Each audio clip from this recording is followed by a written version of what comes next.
বন্ধুরা, তোমরা কি কষ্টের ভিতরে আছো? তাহলে এই ভিডিওটা তোমার জন্য। নিশ্চয়ই ফুল ভিডিওটা দেখবে, তোমাদের জীবনকে বদলাতে পারে এই ভিডিওটা। তাহলে চলো শুরু করা যাক।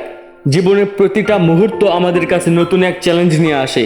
কখনো আমরা হাসি, কখনো কাঁদি, কিন্তু সেই কষ্টের মুহূর্তগুলোই আমাদের শক্তিশালী করে তোলে। কষ্ট পাওয়া কোনো দুর্বলতার চিহ্ন নয়, এটি প্রমাণ যে আমরা অনুভব করতে পারি, ভালোবাসতে পারি। সেই কষ্টগুলোই আমাদের জীবনের গভীরতা বুঝতে সাহায্য করে। যখন আমরা কষ্ট পাই তখন মনে হয় এই পৃথিবীতে আর কিছু নেই, মনে হয় যেন সব কিছু হারিয়ে গেছে। কিন্তু ঠিক সেই সময়ে আমাদের নিজেদের ওপর বিশ্বাস রাখা উচিত। কষ্টের পরে আসে আলোর দেখা।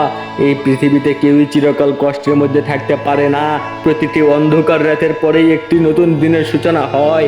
তোমরা কষ্টের মুহূর্তগুলোই তোমাদেরকে গড়ে তুলবে, তা তোমাকে নতুন শক্তি দিবে, নতুন প্রেরণা দিবে। আর তুমি যখন কষ্ট পাও তবে মনে রেখো, তুমি একা নও।